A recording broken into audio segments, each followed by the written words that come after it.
Yes, greetings, Jideh Elements for Shieldrum Records. Tonight, this is a part 2 of the alchemical art of dub mixing. Okay, so in the first episode, I improvised and talked a bit about the concept of using the alchemy imagery about the elements to work around not a technique, how can I say it? Yes, a way of seeing mixing, okay? So to start, what I will do is like, let's come back on some information from past week. So this time I did a little diaporama. Okay, so let's start. The elements wave shape. You see my own logo here with in blue the air up, and then on the right we have the fire, on the bottom the earth, on the left the water, and then in the center the fifth element, the ether. Okay, so I will use this imagery to explain how along the years I have coded my work. Yes, to have a different side, because on one side we have the musical side, the composition, the practice of the instrument, the learning of the machine and the plugin and the programs. And in the other end, we have, after that, the mixing, okay? And this is where, in dub music particularly, this is where we express it. So to go quick, on a musical level, generally, the dub version is a mix focused on drum and bass from an already existing track, okay? So let's get a little into the method to refresh our mind about this, okay? So I'm not looking at the camera here because my monitor is here. So yeah, just focus on my voice and what you can see. So I will switch on, it is switch on. Okay, so let's go on the first page. Here I set the name of each element, and also in the alchemical code, we can see, for example, that between water and air, this is wet. Between fire and air, this is hot. Between earth and fire, this is dry. And between water and earth, this is cold. So in my concept, each instruments are one of those elements, meaning even if I have 16 or 24 instruments, I will make them fit in each of those elements. For example, in the air, I will set all the winds, horns, vocals, and those type of instruments. In the fire, this will be my drum, because this is, in fact, the drums cover most of the elements, because it has some low bass drum, and you have also very high hi-hats. Okay, so it covers the whole spectrum. I set it in fire because of the cymbals and the snare. But yeah, let's say that the kick inside it is more an earth element, the snare is a fire element, and all the cymbals, very high frequency cymbals, are in there. But yeah, for my drums, this is the fire, okay? Drums are the fire, and the bass is the earth, okay? And the water will be all my rhythm section, piano, organ, by the way, for the game. In reggae, we call it bubble organ. Okay, so it recalls also the element of water. Okay, so we have all the instrument, percussion and drums in fire, bass and kick in earth. Air is for voice, winds and horns. And water is for all the rhythm section and guitar and things like that. And I set it in water because most of the time I will set some chorus, some filter, or some phasing in it. Okay, so each of those elements, the four visible, we could say elements, will be the instruments, okay? And the ether is the way, let's say that in this concept, alchemical concept, the ether is a fifth invisible element that organize everything, okay? This is the one responsible for the water dilatation when we freeze water. It will dilate and then take more space, okay? So the space between the molecules of water due to the freezing will make it expand. Yes, the hidden instrument, the hidden element responsible for the change in the elements, let's call it ether or space or spirit. For example, the air, let's set it in the opposite way. Take the water, and when you inject some energy into water, you will make it boil and it will evaporate and it will become or go through the air elements. So we will see that between the elements themselves and the state of matter, there's a huge, huge link because each element, so remember when I say element, I'm talking about the group of instruments, okay? So let's follow. Each element has is matter state, its default matter state. Let's go on the next, we will talk about it. So I will come back in it. I make a short description for each element to describe what's inside. Yes, so let's come to state of matter. Okay, and we can see here that on the left we have the solid, excuse me, yes, and we see that all the atoms or molecules or everything are well organized and packed, and this is solid. So we see several things on this graphic. You see that the more we bring energy, it may be temperature or pure energy, the more we bring energy into the matter and the more it will change its state, okay? So it makes me come back on the fundamental of alchemy. In fact, there's only one element, this is energy. The sine wave or the serpent in all scripture was the symbol for energy, okay? The energy we can't, I don't have... apprivoiser en français? Bref. The energy is like wild and things, and then we will try to control it a bit. So let's continue. First, we have the solid, and the solid, everything is packed and organized.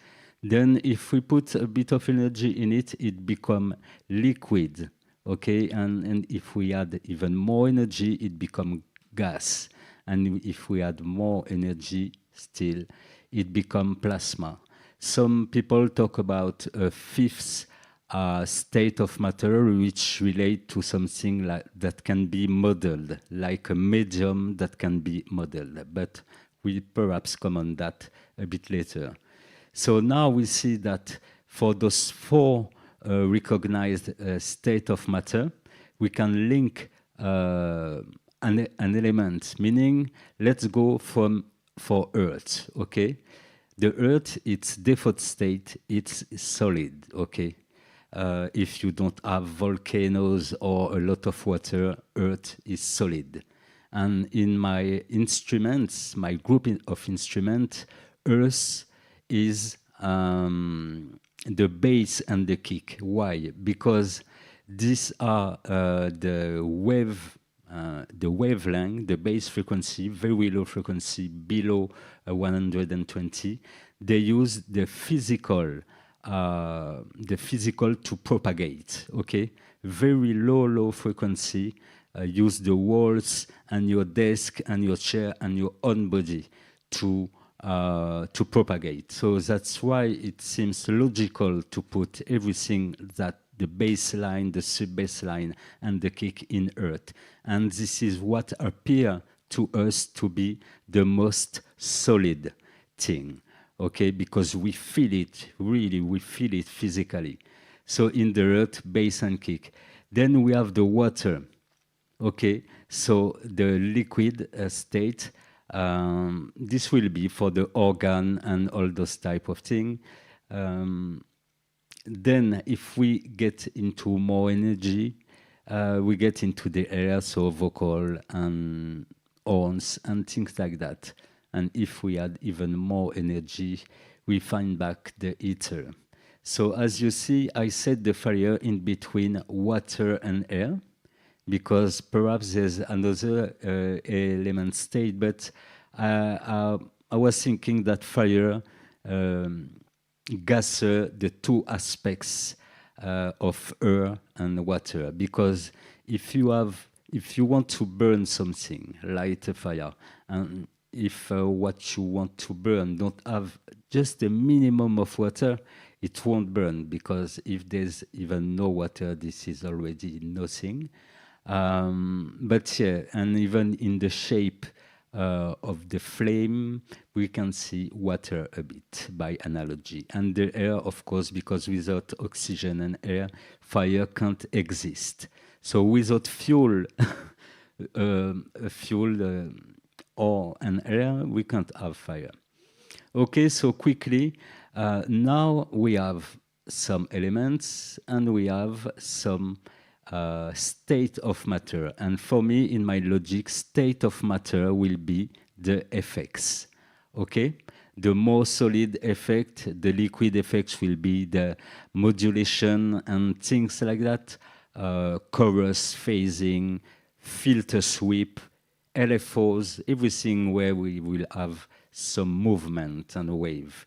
Gas will be all what relates to reverbs, and plasma will be everything relating to distortion and sound density. Okay? So quickly, let's come back to close that resume. Okay? So I come back just here. As I said earlier, we have 4 groups. I will switch on the cam later, but imagine those 4 groups: visible elements, air, fire, earth, water. These are your 4 faders for your subgroups. Okay, this is on those 4 faders that all your instruments will be grouped. And this 4 fader technique main is inspired by King Tubby's studio, the work of King Tubby and scientists. Of course, later, after that, they use more tracks, but really, if you look at some video from scientists from today, it's always, even if he is in some big studio and big desk, he is working on 4 faders or 5, something like that. So each of those elements are your group. In each group, as I was saying, we have a group of elements. So let's start. I will describe the property of each element, and then we will see how it can relate to the instrument. Let's do this quickly. So first we have the earth element, defined by stability, solidity, heaviness, and grounding. So just with those adjectives, we see that we are talking about the bass line and the kick by extension, representing the most tangible and solid aspect of creation in both spiritual and physical. Okay, the most tangible and solid aspect. And even if the bottom of the snare, we can feel it still, and the toms, but let's say really the earth, grounded earth is the bass. So in Ayurveda, this is the 5th and most dense of the 5 great elements. Let me pause on that. As we see in India, in Ayurveda, the earth is the 5th element, because they go from the first, called the ether, okay? They go from the less physical to the more physical, from the less dense to the more dense, okay? So they go in the opposite preferred order than in Europe or other part of the world. So this is the fifth and the more dense of the fifth great elements from the Panchamabhutas, composed of the essence of all other elements, ether, earth, fire, water, and associate with the sense of smell of the body, etc., etc. So yes, we can see that it is composed also of all other elements. So let's bring some inspiration here, meaning that even if the low frequencies really represent the grounding and the earth, we know that in real life we have everything in earth. When you take a shovel and you dig a bit, you can find everything in it. And this is an inspiration to when you work on your bass sound, the bass of your bass line or the bass of your bass guitar. Even if the sub lows is the frequency, and most of all in reggae, that is really in focus, don't forget to build some mids and high frequency in your bass, okay? The most obvious will be the low frequency, but yes, give it some life in the other frequency. And in modern day music, this can be very helpful when you are doing some dub with strictly drum and bass, because that way with a filter you can bring it and out the other frequency part of your bass. Greetings, Jono Laikonte in the chat room. So all the bass and kick earth element, okay? This is, I should have begun by the bass, but yes. Okay, let's say first fader. Then we have the bass, not the bass, sorry, the rhythm section in the water element. Nature of water element is defined by principle of moistening and descending, representing quality of flow, adaptability. Water molds itself in any container, etc., etc. In Chinese five elements system, water is characterized by supreme softness, allowing it to penetrate obstacles, etc., etc. So the nature of water don't relate a lot to guitars and things like that, but I love to focus on the organ when I think about water, because this is the one that is like watery in the way we play the bubble into the reggae. The more watery song, even when we don't put some effect on it. Then the fire element, this will be our drums. Fire symbolizes destruction and regeneration, so like a reconstruction after each snares, acting as a transformative force that converts matter into energy. And here we see that we are in the right element, because this is what brings energy into a track. This is the drum, the way you will arrange it. And as I said earlier, there's in itself in a drum group, as we have the kick, the snare, the hi-hats, the percussion, we have several elements also in it. So you will see that this is so universal that when we go too far into the observation, we can really mix and melt every of the elements. Or, for example, in some hardcore music, the guitar will be more into the fire group, etc., etc. But you get my idea. Okay, it is categorized as a terrestrial element because without nothing, we have nothing to burn. Okay, without something, we can't burn nothing. So a terrestrial element, a natural upward motion. So terrestrial will be for the kick, and more forward upful motion would be for the hi-hats and snare. Okay, outward and radiant and active. So yes, we are talking about drum definitely. In Ayurveda, fire ani is one of the 5 elements associated with digestion, metabolism, and perception, specifically the eyes, and etc., etc. Okay, and its physical nature from a modern scientific perspective. Fire is not a distinct element, but a chemical reaction, a combustion that requires three specific components to init and sustain itself. It is essentially a release of energy in the form of heat and light. Okay, this is our drum. Now the air element, air represents the fourth classical element and symbolize the intellect. So we have the vocal, sorry, in that subgroup called air element. We have the vocal and horn, so symbolize intellect, communication, movement, and freedom.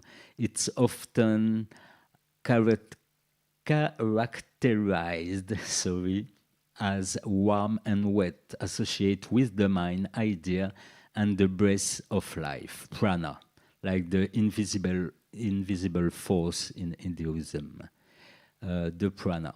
Scientific nature, a complex blend of gases that can be separated via fractional distillation. It is essential for respiration, combustion, etc. Represent the unseen forces and through clarity, adaptability, okay, lightness, change, etc., etc. Okay, so let's come back quickly. We can see here that really this is the one that focuses the more with the gas element, aka our reverbs. And for the last element, the ether, aka the quintessence, the fifth element, classical, okay, proposed by ancient philosopher, to explain the composition of the celestial realm beyond the terrestrial.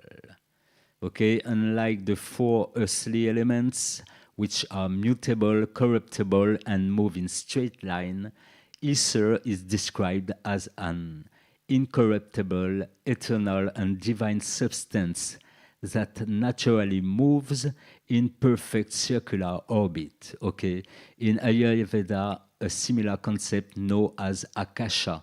So, by the way, Akasha is also the timeless memory of everything in India. So, as known as Akasha, ether is the first of the five great elements representing the subtle essence of space and sun. So, focus on that last one. Is the first of the five great elements representing the subtle essence of space and sound. Okay, this is why in this concept of mixing, the ether will be the observer, aka the mixer, aka yourself, because you will be the one who will organize the elements, organize the bass, the drum, the rhythm section, the vocal, and the effects. Okay, the subtle essence of space in dub, we are making some space into a mix. That way we can trigger some effects. Okay, we will do experiments where we change the nature or the matter state of each element or group of elements. Okay, the subtle essence of space and sound. Okay, sound is known in the tradition to be the first thing that ever existed. Everything comes from the sounds. In India, they will talk about the but yes, everything comes from a sound. And I've also some other notes about more info about the ether and how it relates in modern science and things like that. But I will develop this only if you wish it. Okay, let's follow. As I say, now we know we have four groups of instruments which are the four corruptible or visible elements we will work with as an alchemist. And we will use four family of effects. Okay, now I'm guessing if the fire, I guess the fire is the plasma. Okay, concentration of energy, definitely. Remember, the ether is the invisible one, the organizer, so we can say if music exists by itself, let's make like a cartoon. Imagine music existing by itself in its own dimension. She would not see us as a human in our own dimension. So, by the way, when we organize some music, we are its ether. Okay? So let's see if we have, okay, 24 minutes. I will be short. I will be short for this, and then we will practice. So now some note about each element state of matter, okay? As I said earlier, the more we inject some energy in something, and the more it will change its states, okay? The atoms will behave differently. Okay, so let's go for the four fundamental states of matter: solid, liquid, gas, and plasma. Solid. Particles are tightly packed in fixed position, giving the matter a defined shape and volume. Liquid, particles close together but move freely, allowing the substance to take the shape of its container. Okay, so this is a lot of attributes we can take as artistic or data, and then try to inject it in any art form we want. Okay, okay. Gas particles are far apart and move freely, causing the substance to expand and fill both the shape and volume of its container. Like when you drop a big reverb, it's like cover up all the music. Plasma, ionized gas containing charged particle, ion and free electron that respond to electromagnetic forces, etc., etc. And of course, I have more, but we will keep that for later. So now let's come to the mixing, greeting. So what I wanted to say also, so keep that imagery with focus on each element being also a state of matter. Tonight we will test each type of state of matter, meaning each type of effects, and after that we will see how we can play with it. For example, we could make some mix only with some reverbs. We can make some mix only with some phasing. But we will see also that if we want it to be audible, it's always audible, but pleasing to the ear, that we need always a bit of each element. For example, even if you want to do a dry mix, meaning only the tracks you have, okay, and without any effects, you will need to add some of a little room reverberation to gather everyone into the same space, for example. So even for a dry mix, you will put a teeny bit of reverb and sometimes a teeny bit of echo somewhere here and there to give shape. When you manifest the change of matter, meaning launching effects, you are on the next stage of the composition or creation, because you are building some new sounds in the empty places, okay, empty spaces. And this is why I started the first video of past week, like dub is the art of making some space, because if we link that to alchemy, the alchemists from any countries, they are looking to understand the ether, the invisible things that hold everything together, okay, understanding this invisible concept. If we want to relate it to modern science, they will have some requantization or name things they don't know by dark matter or things like that. But yeah, in the ancient time, let's stay in the ancient time because we love the ancient time. With the ether, okay? So one other thing I wanted to say, I think that the more we are in the low frequencies and the more we are near the earth, the ground, okay? And the more we are into the high frequencies and the more we are in the sky, the earth, the air, excuse me. So we can see also that the whole frequency spectrum from bottom to top can be sliced in 5 regions, okay?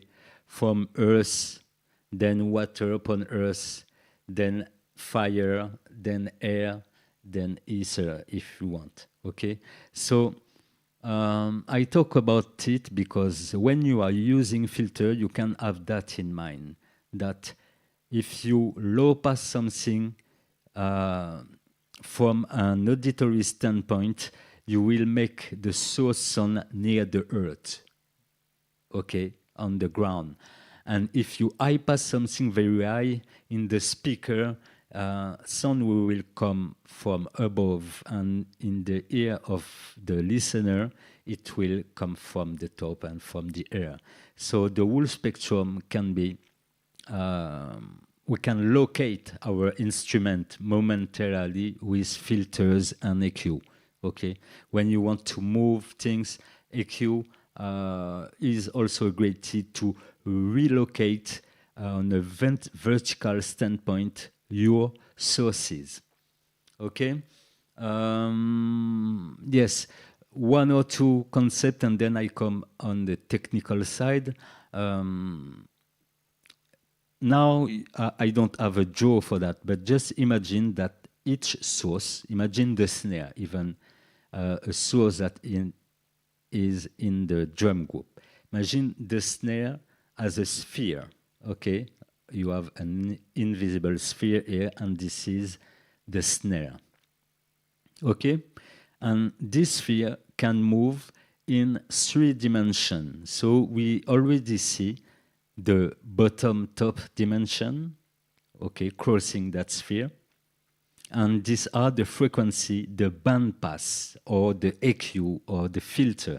This is the tool that will give you the possibility, in addition to the sonic characteristic of this filter, in addition of everything, but fundamentally, your filter will help you to locate on a vertical standpoint your sound. If you add an LFO, it will go up and down like this in the shape of the LFO, for example. But yes, so frequency is the vertical, so let's say it's double Y axis of this sphere, okay? Now you have the X axis, so for the camera it will be in this direction, okay? So we have the filter on the vertical, double y-axis, and on the x-axis we have the pan. We have the center, and we have right and left, okay? So we barely use panoramics, but this is a way to locate left and right your source, even momentarily speaking during your dub for your sources like the piano or things like that, or also in the effects.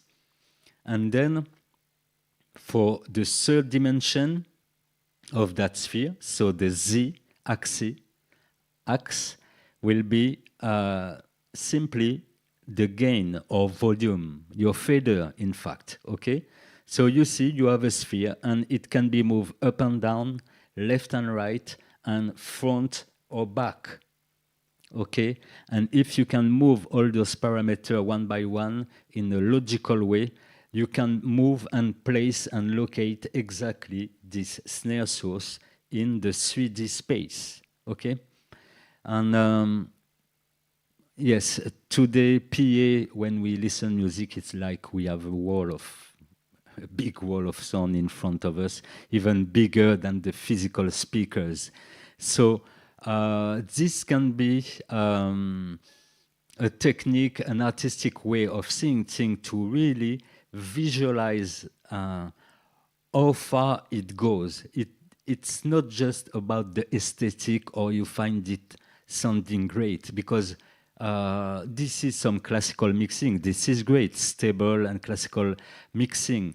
But here we start to discover that something that seems simple, like dub, with one echo and one reverb and some mute, is not that simple when we dig far in it, okay? So you have the possibility to do this with your instruments group or independent instruments. So remember, EQ and filters is your vertical axis, will decide where on this vertical axis your source is. gain will give you or the front or the back, okay? And pan will give you left and right. So now we know we can locate our source in each direction in a 3D space. Now the density of that source, the radiation of that source, or whatever can happen to that source in addition to its position, this will be done with effects. Okay, so the most obvious will be the saturation or drive to give it density. But we can imagine that setting some reverb and it will give it some radiation like this, and setting some echo will give it some echo disappearing into the space like this, or some modulation. But you understand that the nature of this sphere or element or instrument will be decided by the cocktail of effects we will add on it. Okay? Give me a second for a sip of water, and I'm back.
Okay, before the audio example, let me check the watch. Okay, 37 minutes. We are still in.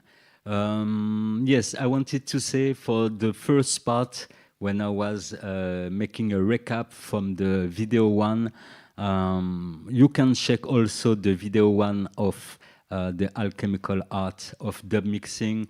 That way you will hear some more developed information on those different topics. Perhaps I'll come back on it on the next video, but yeah. So let's go on the technical side. As you see, we have the desk here. So first user case. Imagine you only have the controllers and Ableton or whatever DAW you could use. So you will have to understand, depending on what you have as a tool, but if you have only one tool, it's recommended to group your 4 elements group on 4 faders. Okay, here I have my bass, all my drums, and then the piano and guitar, and then the lead vocal or horns, okay? And you can have only 4 faders for the 4 main group of or elements, and you use the several switches to mute in and out each element on one group, for example. It can be interesting to have only the kick on the drum from time to time, or only the snare. Brief, you do with what you have. You use everything that you have on your controller. And you keep the 4 other faders for the effects return. So here I have, let me play with the low level. For me, this is one of the more useful, but I don't know if it's for everyone, but it will give you an inspiration to see how you would do. So remember, 4 tracks for the tracks in themselves, the stems, and 4 tracks, you keep them for the effects. So on my first effects, I have some first echo or delay.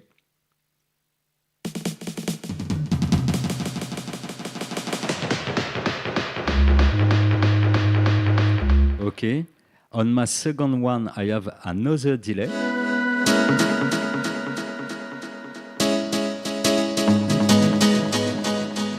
Let me shut down that one. Okay, on the third one I have a reverb.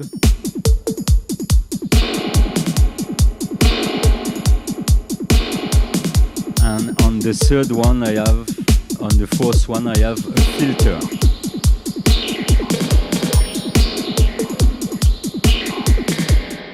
So we could say that I have two effects for Earth. Echo is very tangible, repetitive, exact same sound, filtered same sound. So this is my solid state of matter will be my echo. Then I have my air with my reverb. And I have my water with the filter.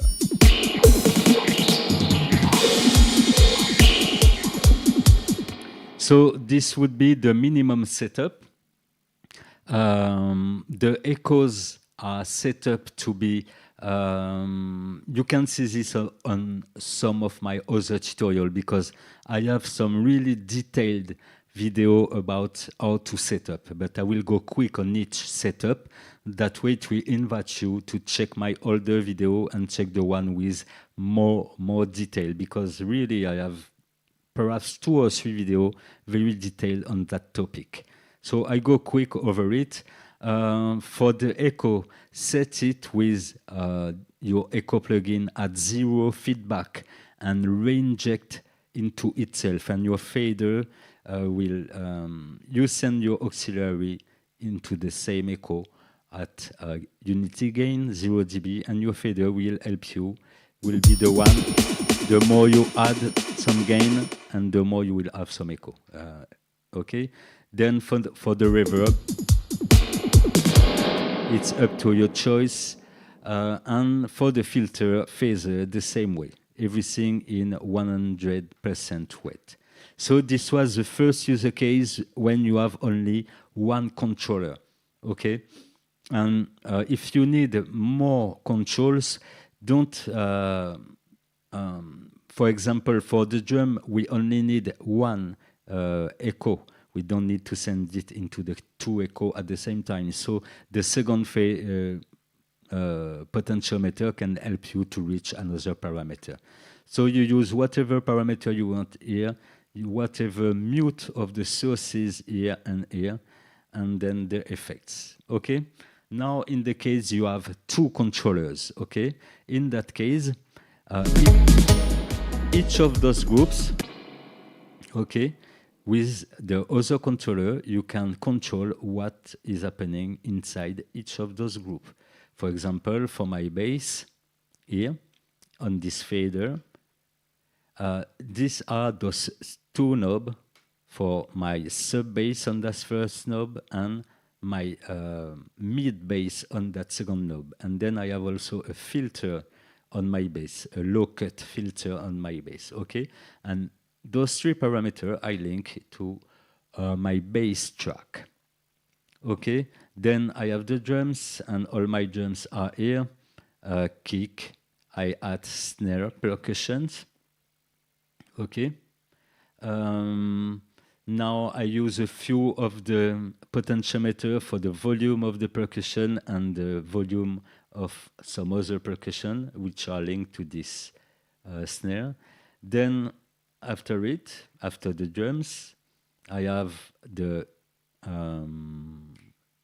rhythm section. So skunk and piano here, organ and piano and guitar. Then here we have the mute guitar. And then some additional melodies when I have some additional tracks and melodies. So when you have 2 controllers, you use one for the separated elements and the second one for the group. Okay? And of course, try to have it prepared and EQ inside the computer if you have no other way afterward. Okay? Yes, I think that's all. In that same idea, each of the switch of your second controller and each of the potentiometer and switches, you do whatever you want. Don't try to be too to Scholar in it, because the very good side of controller, it is that you can just set the control you need to manipulate. Okay, so to controller, we will have the separated track on one desk and the subgroup tracks with the effects return. Okay, so let's say this is the center desk. And then if you have a third controller, everyone got a lot of controllers who are sleeping, which are sleeping at home. So the third controller, you can use it to set the effects parameter. For example, I have my echo here, okay? The echo, generally, I send it on the drums, and I use some of the switches and knobs on my third controller to change the effects parameter. So listen.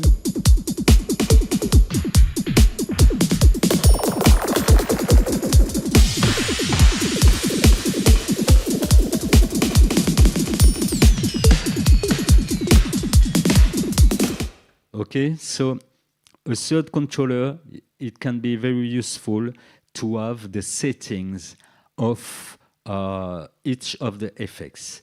And now in this, you have a little sight of what is occurring in a bigger studio, or if you want from that first setup to expand now.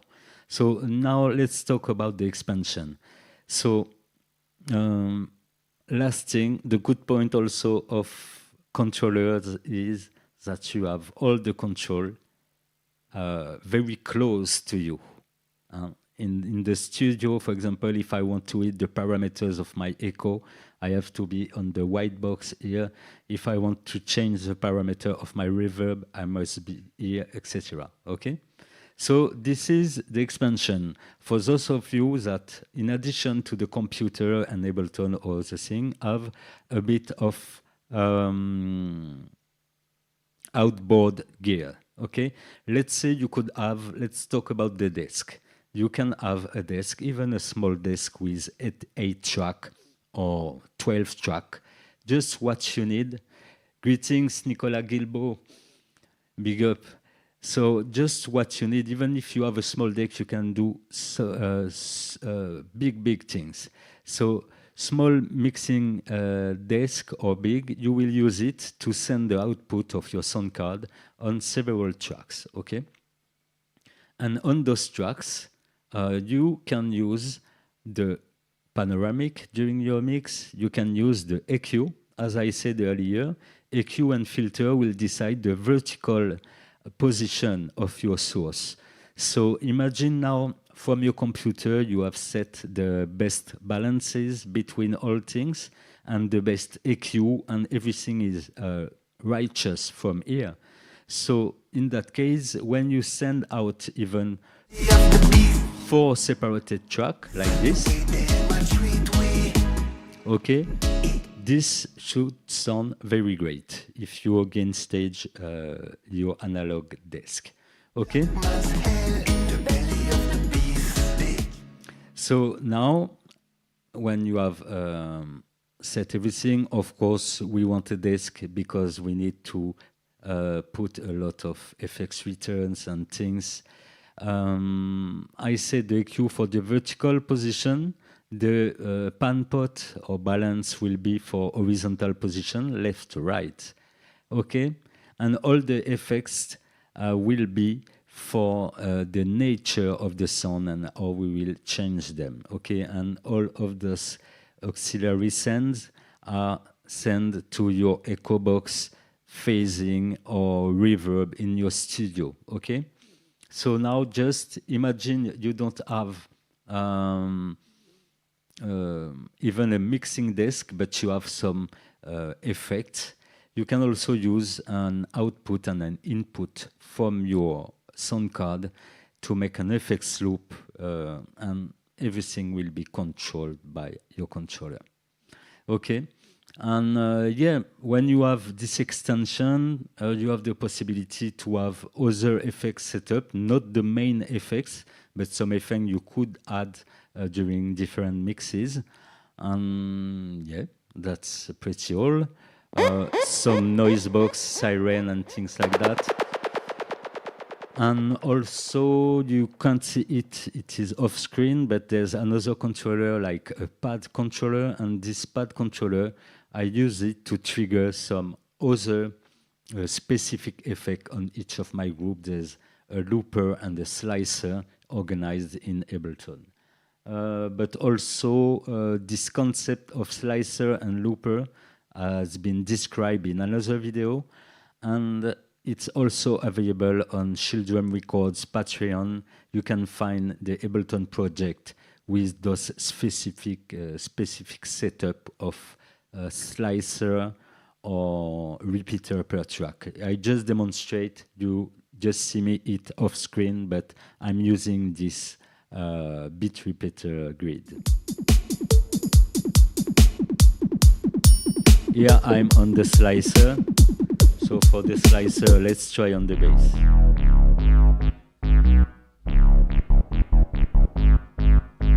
As you can hear, it slices up my bass.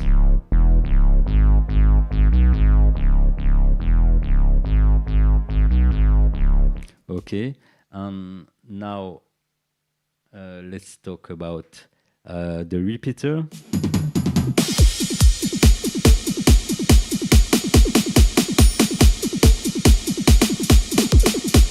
And I can repeat on a single element.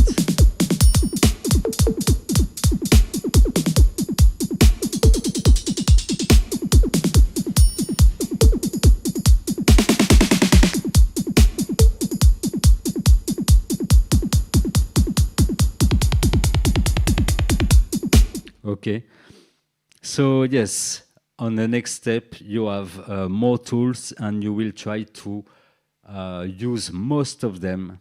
And I would say the first thing to have as an outboard gear is a delay box, an echo box. Your echo, that way you can tweak the parameters and things like that.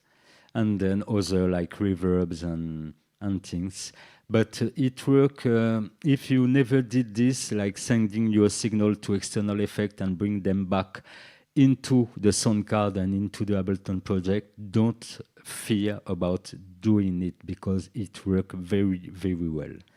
All the setup here is around an equilibrium, a balance between computer tool, okay, digital tools, and outboard gear for most of them, which are digital also, but outboard.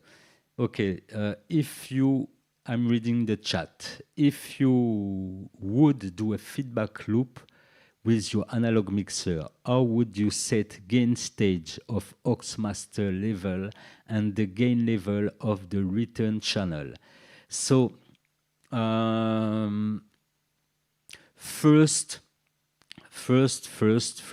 what I would do to set up, so try to follow me. First, you will need a source. You can take a test tone, so you don't need to hear that test tone very loud in your studio when you do that. But yeah, a test tone or a snare, brief, a signal which is always at the same level, okay? You assure yourself that this signal when it's hitting, so that test tone when it's hitting on the pre-fade solo, that it hits 0, okay?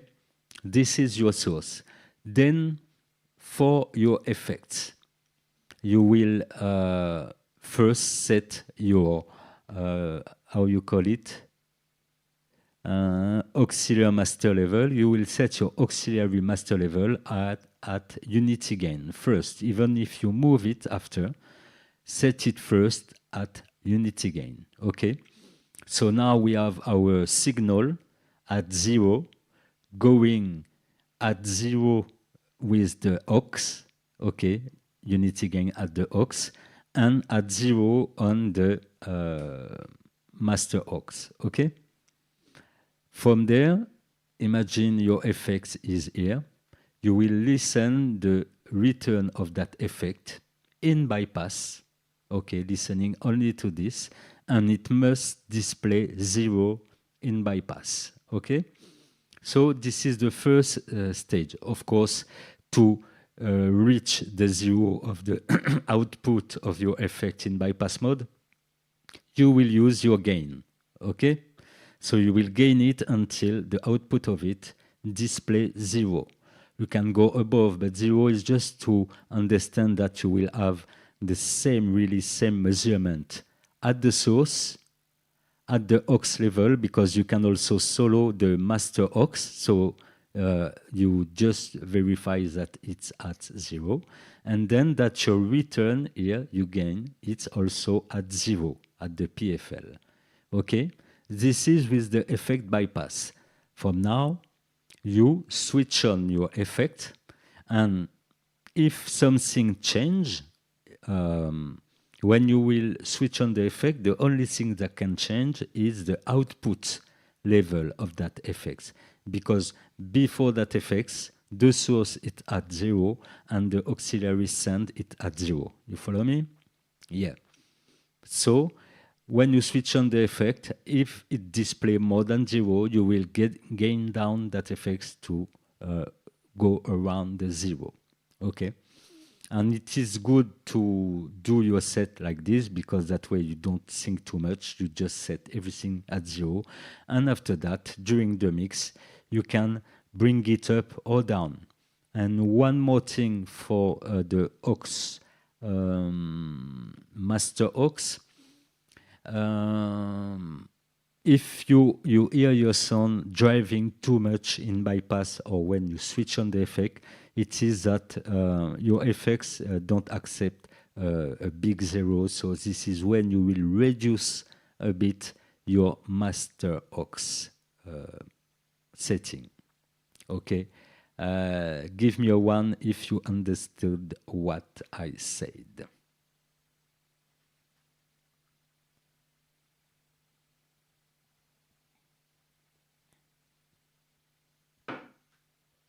Okay, and after that, this is just for the setting, calibration, okay?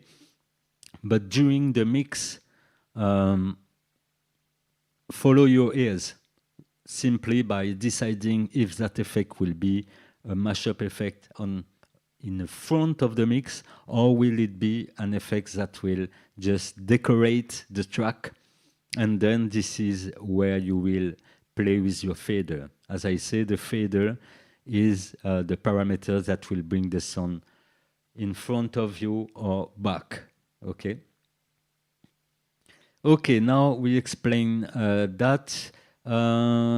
If you have a desk, also learn to use it. Use also your subgroups, because you can send some stereo effects via the subgroup out if you have 1 or 2 subgroups. Yes, Jono Laikunte, I have a question. You work with what? What is your mixing desk? With you work with? Okay. So now let's go on just a mix, a random mix like this, and we will go on each state of matter. Meaning each effects and how they could marry.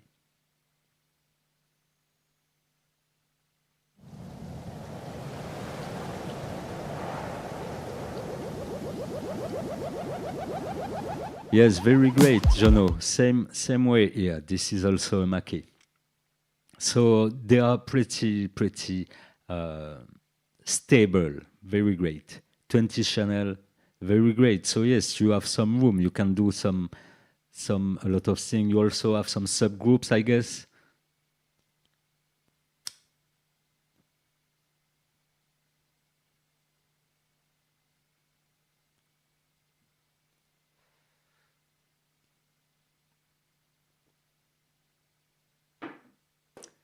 Yes, to finish on desk. Of course, if you go talk to some passionate people, they will tell you, yes, we need that or that desk, etc. Yes, for subs, very great. But yeah, in fact, we are in 2026. So what we need first, the first tool we would need instead of breaking all the money, is to have a desk, a minimum desk that don't distort when it's set at unity gain. And Mackie is a very good one for that. It is very stable. And you can get some other desk, but really, the way you can bring up your sound in your computer to practice, what I would recommend is some controllers for the hard moves, because that way we can do a lot of things without damaging our analog desk too quick. And yes, so really for me, this is the minimum. Even with a Behringer, I can make some mix. I have a second desk, smaller desk. This is a Behringer, this is for the live show. And when you know how it sounds, you will play it where it pleases you to be played. So Mackie is great for transparent mixing or even gaining the tracks, meaning you will overdrive, even going into the red, some of your track if you want, and reduce the level of your fader. This was a technique very well known in the drum and bass area in the 90s and 2000. And until today, this Mackie drive is have a good reputation. Even the good guy on the internet called Air Windows, a man who makes some great plugin, made a simulation of the Mackie drive. Okay, so this is the minimum, and if you want, go above it if you can and if you want. But minimum, very great. Let's go back to the mixing.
So let's talk a bit about the mix now. So first, what you will do is in your computer, your balance must be like okay, meaning the difference between the drum, the bass, and the piano. So whether you have to tune it, fine-tune it in your multi-track in the computer, or if you have the set on the controller, you will first make a listen and try to set the right balance of each instrument, okay? For the subgroup tracks on that desk, we will set them for beat to the optimum level when they are at the max, okay? So let's make a listen, and I will hear which one of those tracks I want to reduce.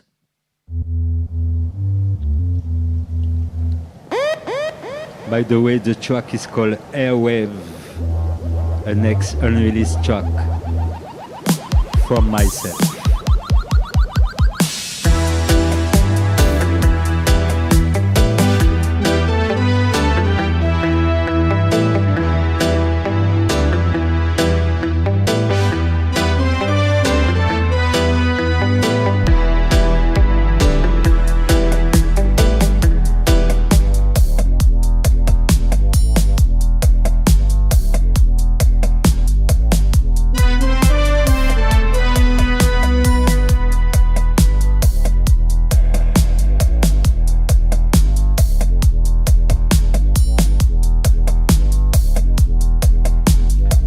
That seems okay now.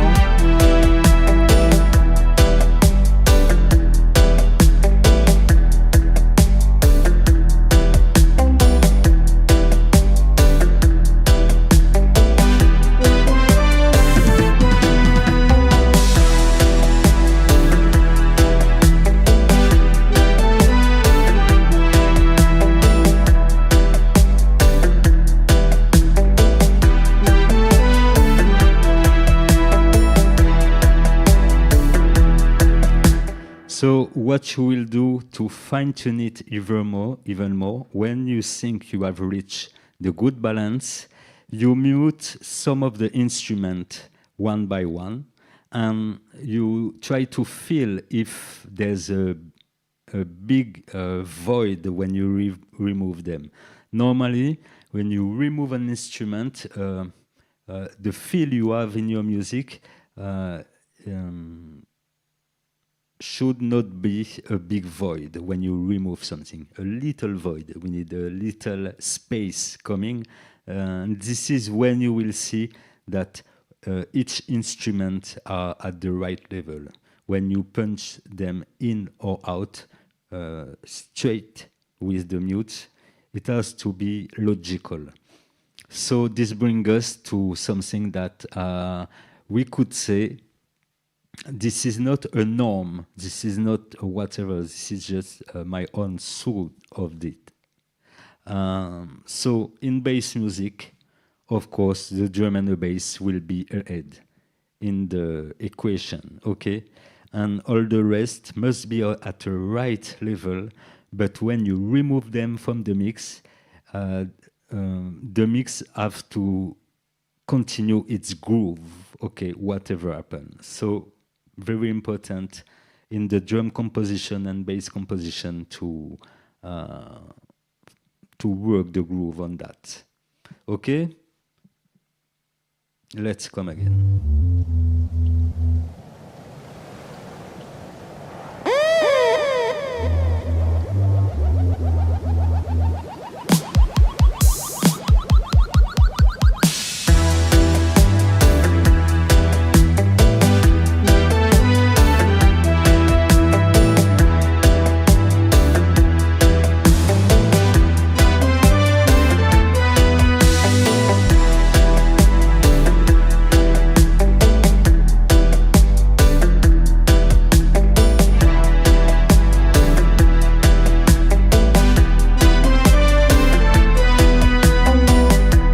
Okay, following the description. So now you have the right level of everything. You will set up the speed of your delays, whether on your computer or outside of it.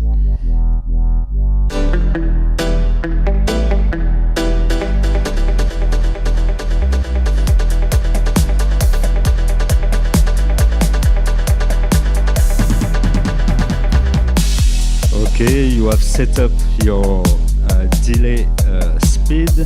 Now what you will do is remove all the high signal and you send everything in the room verb, okay?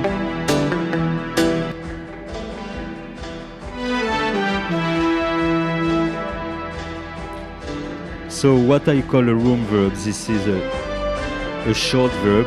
I have the parameter of screen here. So this is a reverb. I set on room preset with a very short time. Okay? And this reverb will be in the back of the mix. Okay? As you can hear, we have everything. So what you can do to help yourself, if you want to send also the bass and your kick into that verb, is to low cut pre-reverb, okay, to have a filter that cut the low frequency, and then you will have this fine sound. You bring back the dry and you will bring up that room verb. By the way, I also send most of the effects return into that room verb. Really, it's to put everything into the same space.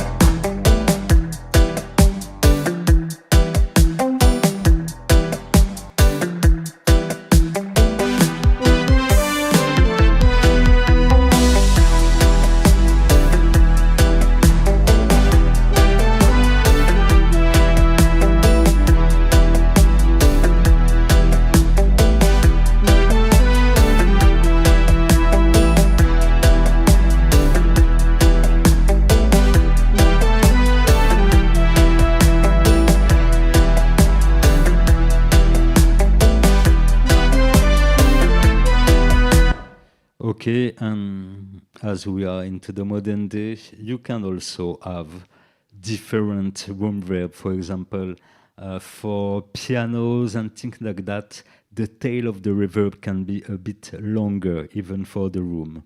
So if you have another verb that you don't use, I would recommend to set your room verb on a subgroup, because this will be something static and you will not use you will not tweak everything on it most of the time. Okay, this is something you will set and it will be done. So it can be set on a subgroup for the main room verb, and then depending on how much auxiliaries you have, you will add one or two others. And you keep one for the big reverb. Okay, but yes, this was just all dry sound into a room verb. Like if you are in the computer, you would do the same.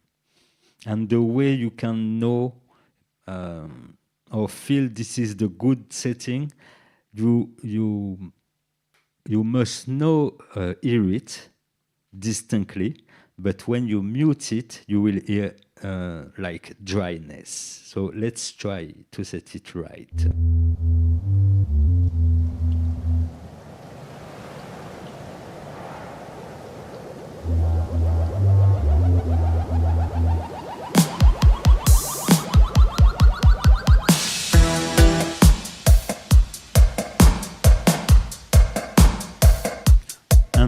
By the way, as the drums, most of the time are the loudest part into the mix, set it with the whole drum bus and see how the reverb reacts. And if that room verb don't overreact to the sound of the drum, generally it will be okay when you will switch on all the other tracks, okay? Because this is the loudest, so we set the level on the loudest part of the mix.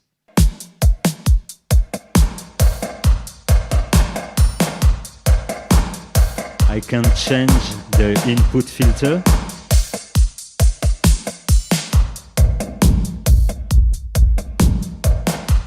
So here I have a band pass before the reverb. Okay, this is too much, definitely.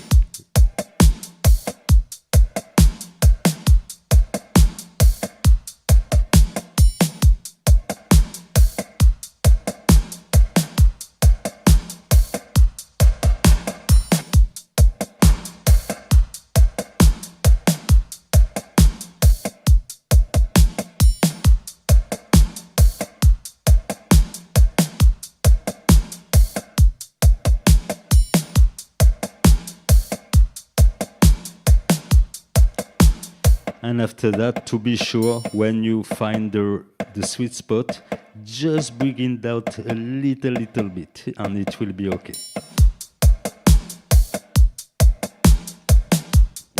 Okay, in that same way, you will do the same. For the big verb, you will set his level. For the big verb, it's different because you can need it in the mix and you can need it for the splash. So what I recommend is set it at unity gain and you send a little where you need, like on the piano.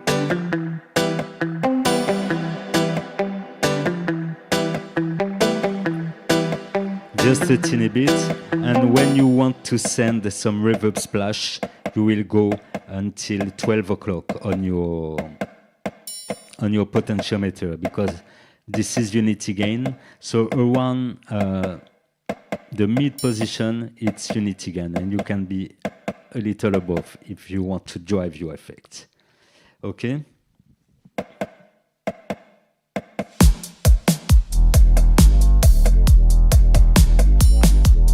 And after that, same way for the other effects, you will try to set their level.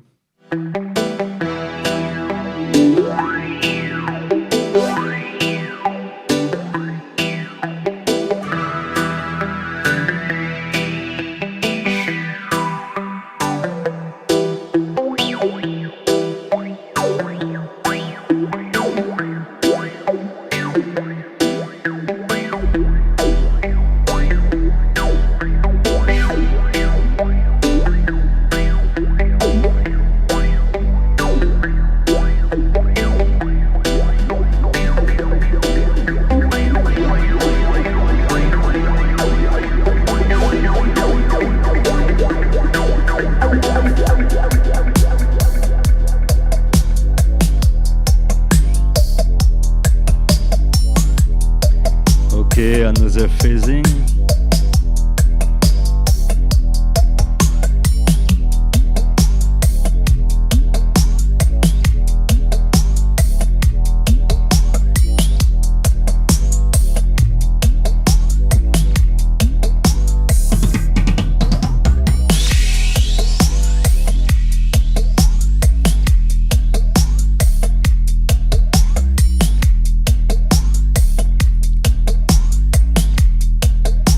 So yeah, and in the same way I explained earlier, the way you will calibrate and gain stage the send from or your sound card to a effect box or the desk to your effect box. If you respect this this method to calibrate it, the only thing you will have to do after that is launching your track and try, depending on each track, to just change a little bit the level you set it. Okay? So I have another effect to calibrate, which is like a distortion. This will be like my plasma state of matter, distortion and drive. So let's try it on the drum. So on that chain, I have a distortion and a filter. So the filter is pre-distortion. That way I can remove low frequency from it. So I have one filter and the filter goes into the distortion. So to set up this, I will first switch all this back and drop the level. Okay, I will send only the effects return.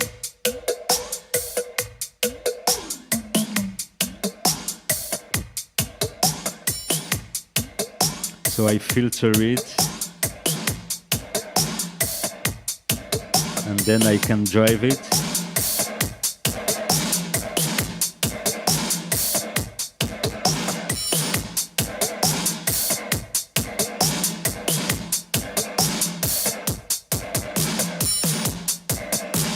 Okay, so the drive, the drum alone.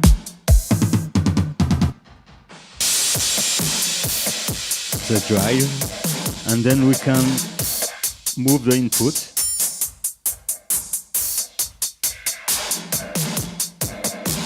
or set an LFO.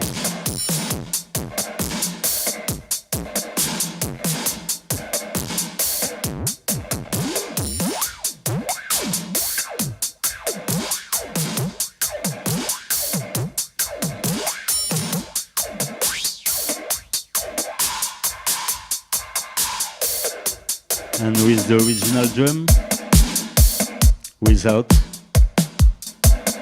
and with.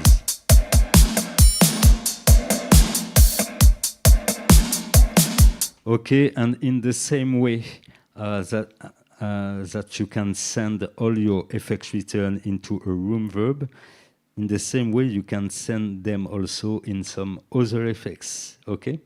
So for example, I drive a lot that drum, and the drive track can be sent into another delay or another reverb, okay? Making like the plasma state going into the air and mixing the element state.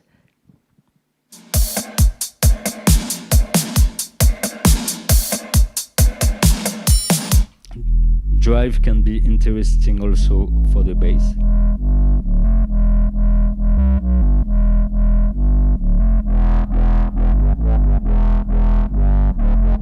And as you can hear, you have to have a bit of mids into your bass also if you want that your several effect chain reacts well. If I remove the mids of the bass here, we have a different style. Interesting too.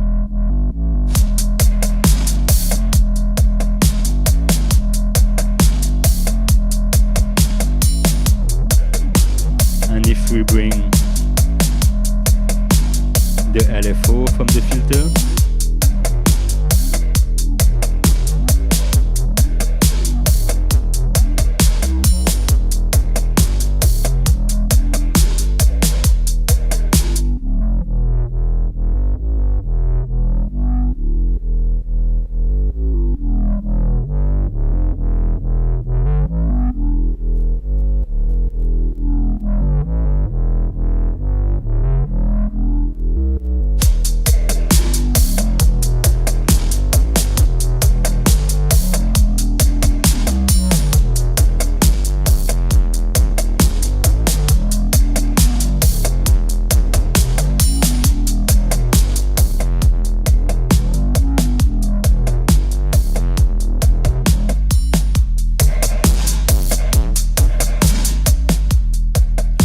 okay, so this was the drive side.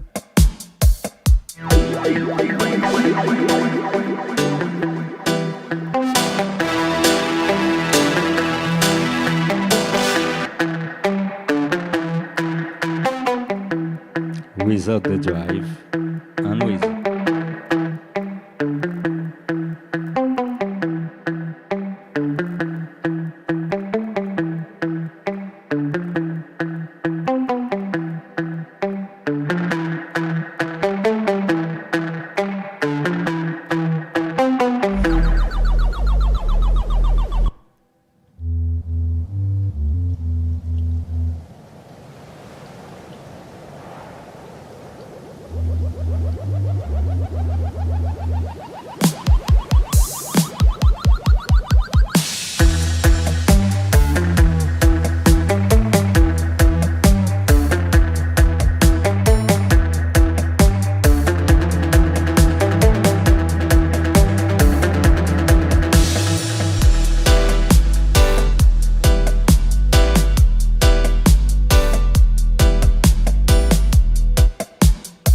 Okay, for those the most known.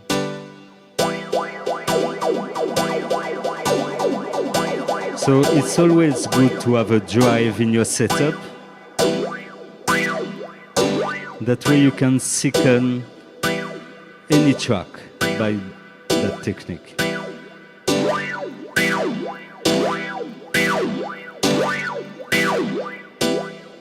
Okay, so drive the plasma state.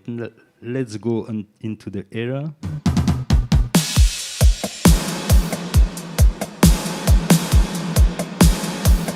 For reverb, what can be interesting is to have parallel filter set on it.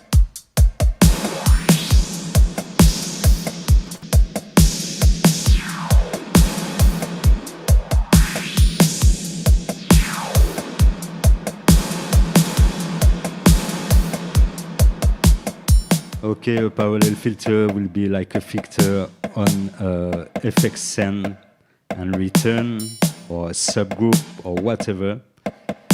Parallel filter, very interesting. Into the computer we have this parallel filter and this reverb.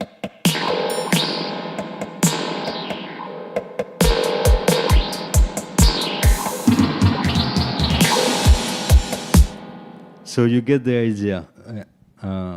Whatever are your tool, you will try to get those fundamental concepts of air and echo and water modulation and the filter. So I guess we have everything been said now. How many time? 120.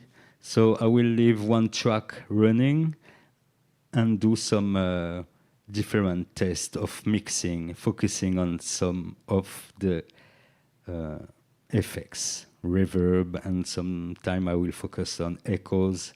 And I will warn you before each track what I will do, okay? So just listen to that instrumental now. I will change to the one called Ether Wave. Still unreleased.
Let's go into a water mix.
Okay, before going back into another mix, let's talk about the next stage in that concept. So the concept is we have, oh, the mic, don't move too much, the mic. Okay, okay, okay. So the concept is we have the four main elements under the end. So these are our instrument subgroup.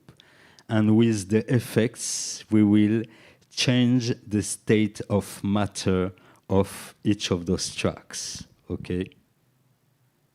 Stay with me, Mike. Okay.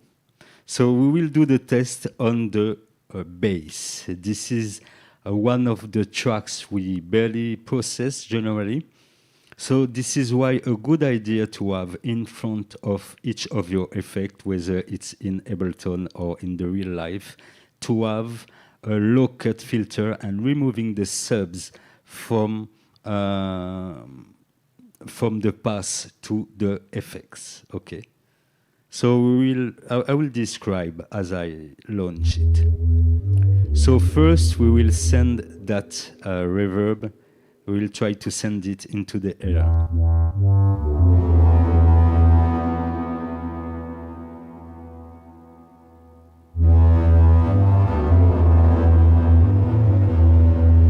As I said, mid content is welcome into your original bass if you want a good effect.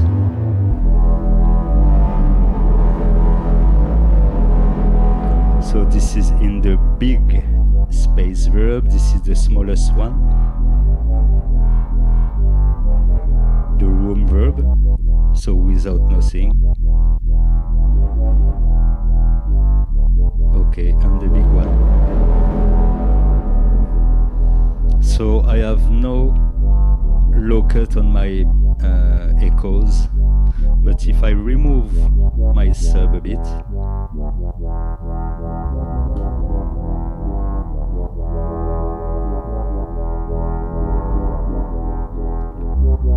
okay, so it was in the echo. Now in the drive,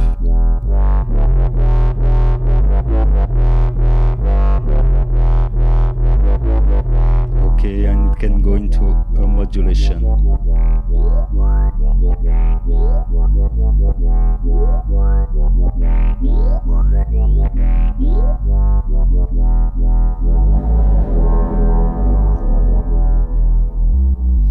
Okay, so each instrument can be set into the air, the water, or the earth. Okay, and from there, let's take another instrument, just the piano, for example. So the next stage now is to make some tests by sending some effects into other effects. So for example, we will try to send the piano into the big reverb and send that big reverb into a phaser. Okay, that way we bring it into the gas state with the reverb and we send this result into the liquid state, into the phasing. We will try it with the piano. So let's cut everything else but the dry piano, send it to the reverb, and send that reverb to the phasing.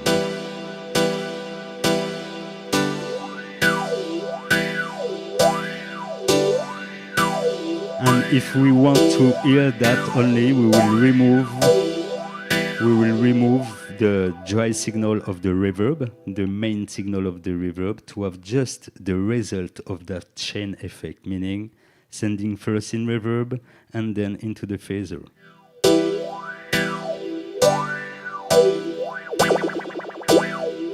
And as you can hear, the fact that we send the reverb into the phaser, we have some tail now in the phaser and we can play the effects.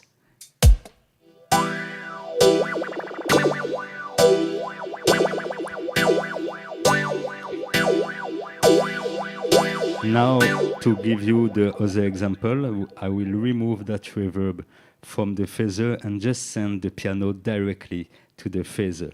And we will see if we hear that much of the modulation.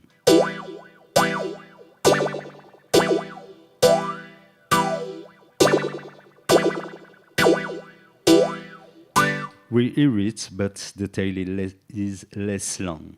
So let's go back, continue on that. I bring back the track at the beginning. Okay, so we will go back to sending this piano into the reverb, switch off the reverb from the main, and send that reverb into the phaser.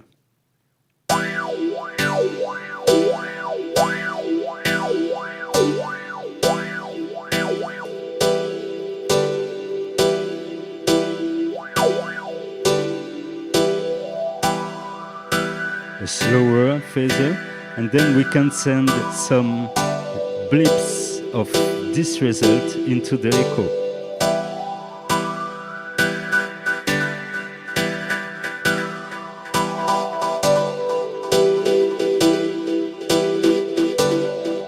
I remove the piano from the phaser too.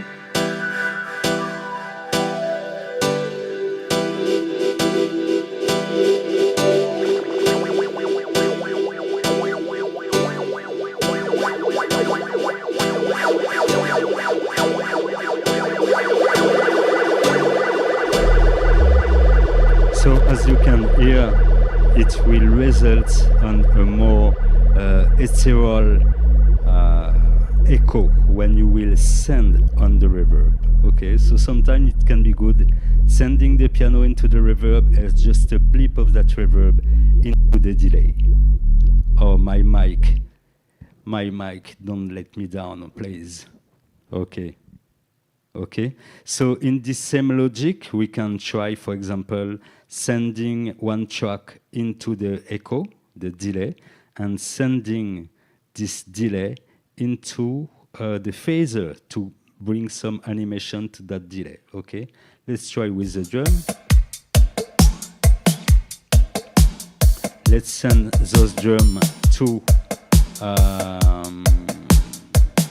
the delay. Let me fix that. Definitely, this mic wants to leave me here tonight. That's not great, Mike. Do your best. Okay.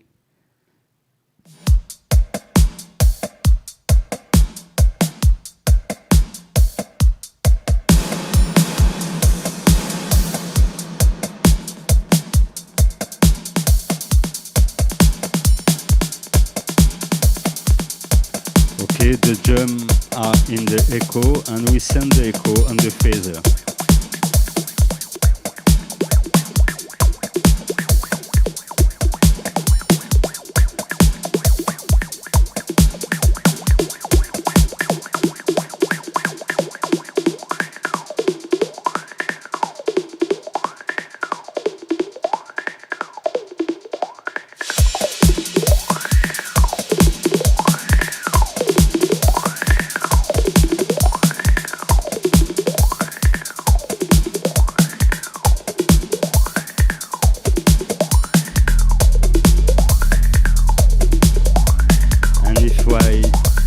Switch off and I switch only the delay.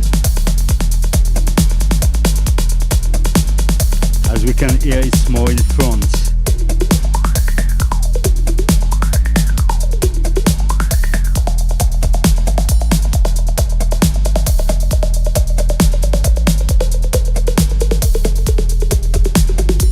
So this is a great way to bring some animation on your effects return.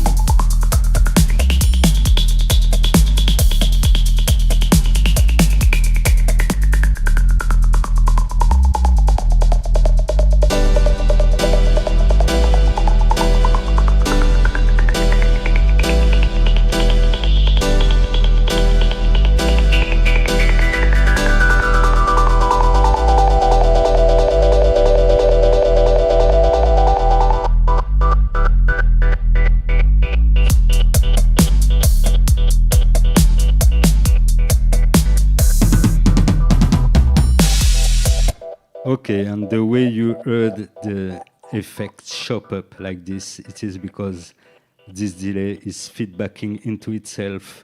And when you have a delay like this, you can switch in and on and off quickly the mute and it will chop off some sound from the feedback loop. A very interesting effect too. So I made two examples, one for the reverb into the phaser, another with the delay into the phaser also. So you got the idea, meaning you have 4 family of effects: the drive, the plasma, okay, the reverb, the gas state, the echo, the solid state, and then we have the modulation, phaser, chorus, etc., the liquid state. Okay?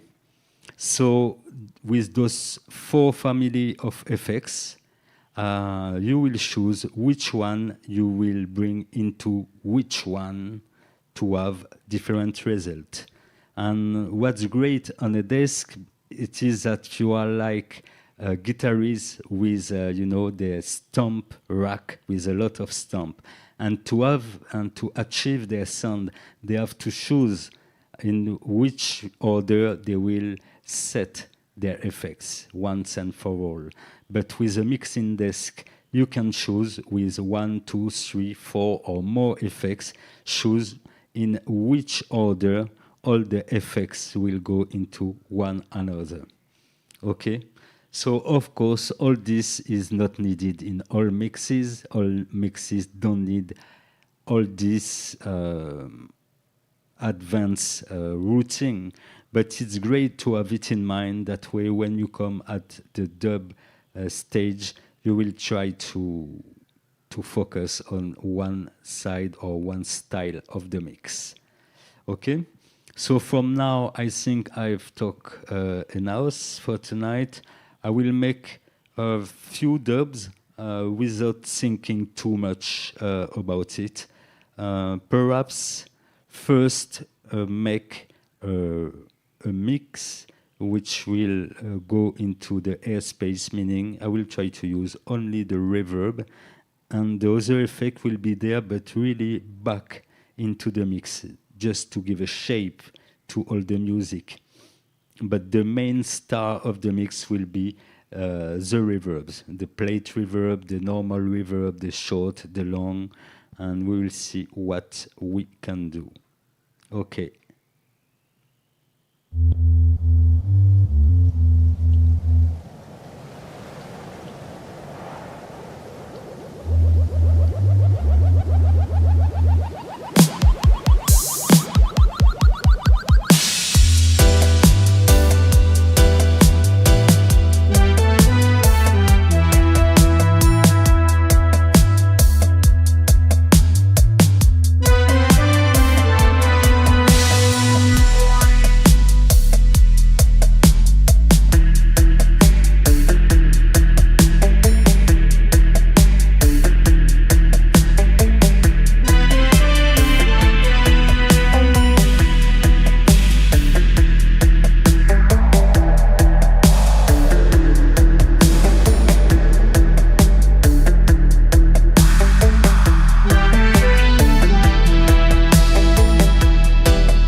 So this was the only reverb mix.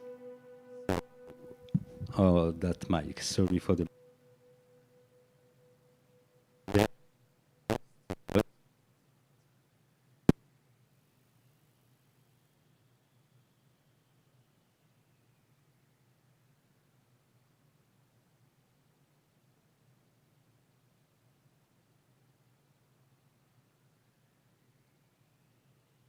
Okay, okay, that's better.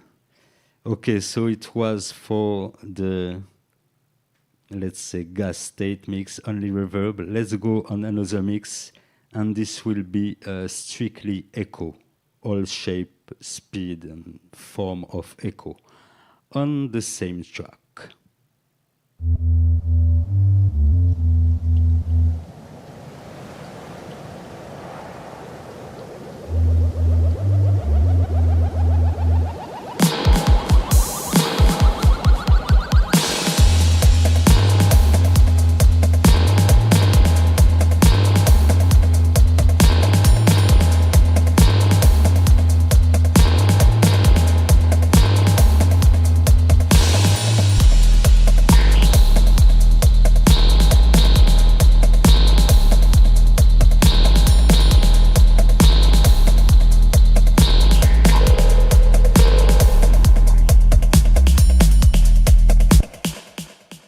Okay, just one more thing.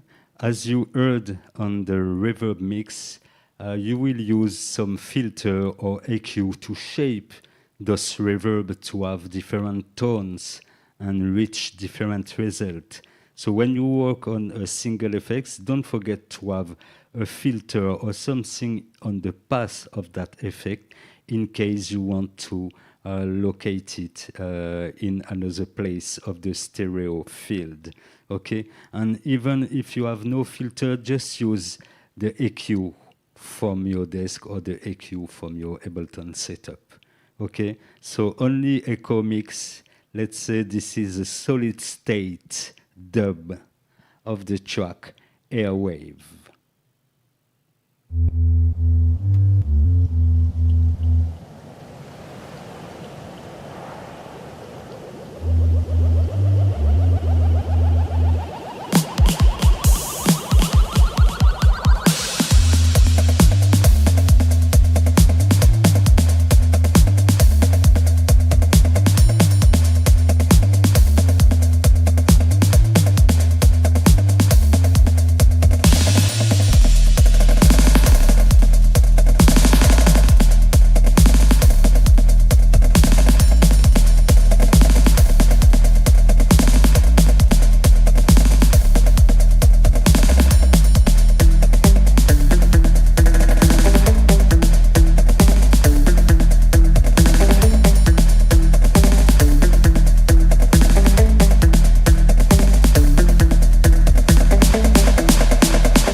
So, so definitely that mic want to leave me on the spot.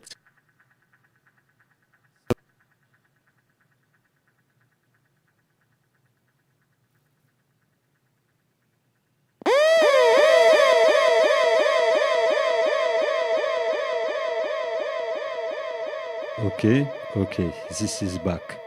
So now a third mix of that same version, but that time with a lot of phasing everywhere. And I will use also the echo because I forgot to mention, but sorry. When you work with your echo, inject into itself with a dub feedback echo, meaning the more you will bring your fader up and the more you will have some echo feedbacking. Don't forget that this is a game you can play also, like this is a crossfade between the original source and the echo.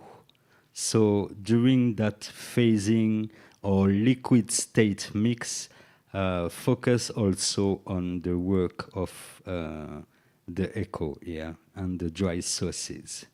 Let's dub it one more time.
So we did the reverb mix, we did the echo mix, we did the fade-in mix.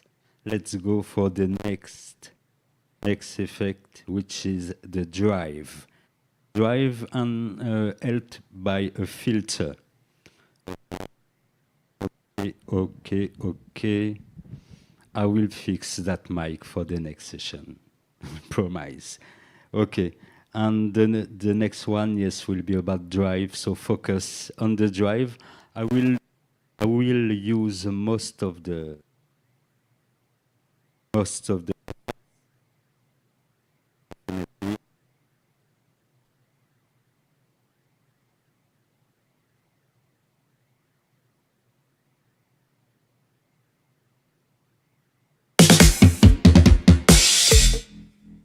Okay, so it was not the best for that technical mic tonight, but we will end it. What I was saying, yes, using most of the effects, but focus the mix on the drive, and this will be the last mix for tonight and the end of that session.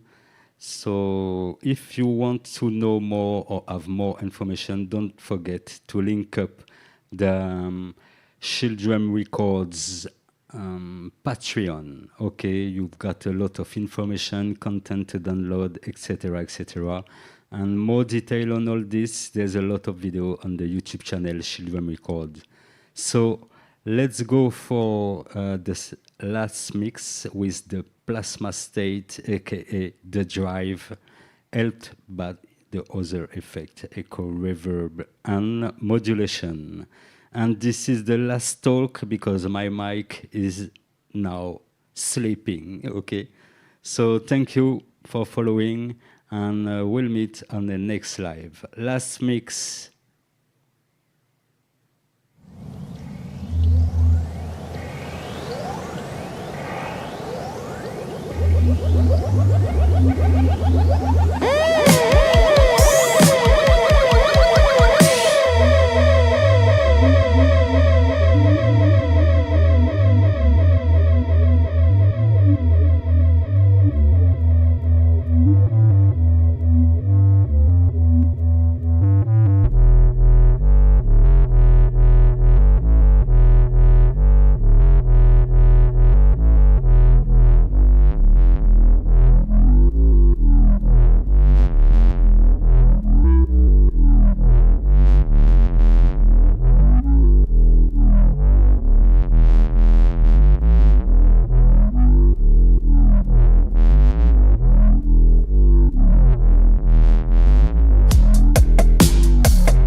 Okay, last mix. Thank you, everyone. Don't forget to check up the part one of this alchemical art of dub mixing. Thank you all.